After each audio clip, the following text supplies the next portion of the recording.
If you're like me, you like to play video games, but if you're also like me, you don't like to be forced to stay home. You like that to be by choice. Now, there's a lot of reasons you could be forced to stay home.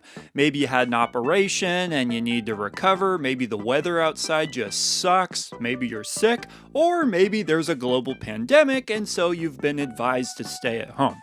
Whatever the reason may be, in this video, we're going to go over some of the things to think about while you're stuck at home playing video games so that you can have an enjoyable time. One of the first problems that a lot of us will run into when it comes to, playing video games more than we're used to for whatever the reason is you kind of feel guilty, like, this is more than I usually play. I kind of feel guilty about doing this. But what you gotta remember is that when it's special circumstances, there's more of an excuse for it. And so you can feel free to play more games and just know that that's not what you normally do. It's just due to the certain circumstances. Not to mention that if you're somebody who's into modern games, I know my channel focuses on retro games, but if you're into modern games, then right now is an unprecedented time for big video game releases, especially for this time of the year. So if you're into those games, there's plenty of new stuff that you can probably get excited to play. If you're strictly into retro games, then you know your backlog. You can try to tackle some of that. I know a lot of you complain about how big your backlog is, so now's a perfect opportunity to get into some of that and try to check some of those games off your list. That being said, now that I've made the case to play video games, you gotta remember that there's plenty of other things to do as well, like stare at the wall or complain about not being able to go outside. Now, I'm just kidding. But anyways, there are other things you can do, like board games or play cards or, even watch movies, listen to music, dance around. I mean, there's all kinds of stuff you can do. You don't want to be the person who is like, yeah, well, I'm stuck home, so it's video games is all I'm gonna do. You can do it more than usual because you're stuck home, but you don't want to fall into the trap of going too overboard, because then when it's time to come out of hibernation and go back to the outside world, you don't want your habits to be so messed up that it's a hard transition to go back to a more normal, healthy amount of video games to play. This leads me to my next point, which is to think about those people who are around you. Oftentimes when you're stuck at home, it can create feelings of isolation, but what you gotta remember is often you're home with other people, loved ones, friends, significant other, whoever. And you gotta remember that their enjoyment is important too, assuming you care about them.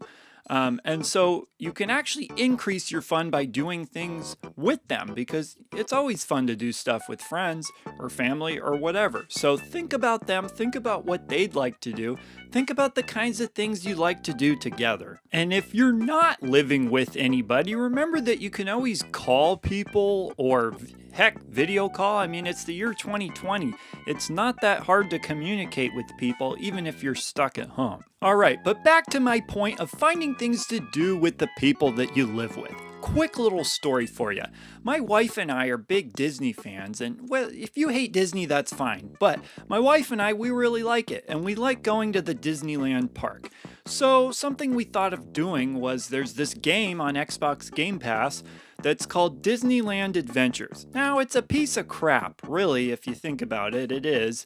But for my wife and I, we had some fun with it. And it was a way for me to, she's normally not that into video games, but this was something we could do together. It was a unique thing that was kind of fun because it was thinking about something we could do outside when we were stuck inside.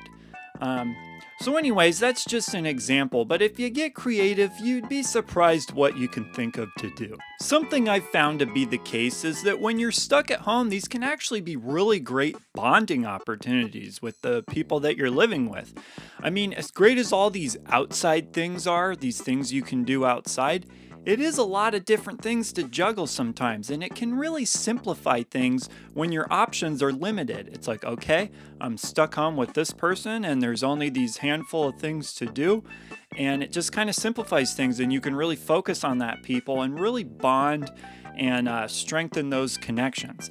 Now, co-op games are a great idea for this because, I mean, who doesn't love co-op games? They're so fun. When you get a good co-op gaming session, there's nothing better than that. Or say the people that you game with don't live with you, it can still be a good opportunity to play online with them. Online? What I meant to say was online. Even if people don't live with you, you can still play online with them. If you're the type of person who, plays online games, you have a headset and your friends have the same game, they play one of the same games as you, something like that. Something else to consider is what type of games you're playing. Personally, I prefer really bright, colorful, cheerful games when I'm stuck inside during something like this.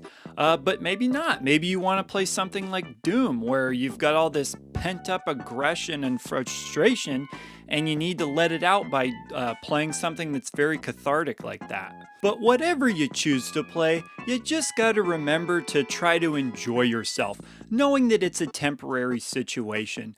These staying at home things, they never last forever. They always end at some point. You don't always know how long they're gonna last, but they do always end at some point. And if you're looking for some more optimism, check this out. I just so happen to have my green shirt. This was just a green shirt day for my video right on St. Patrick's Day. If that's not a good sign of things to come, then I don't know what is. So with that, let me know what you're doing if you are stuck at home, what games you're playing, what your mindset is, things like that. I always love to hear what you all have to say. I hope you're all doing well. So leave those comments down below as always, and I will see ya in the next video.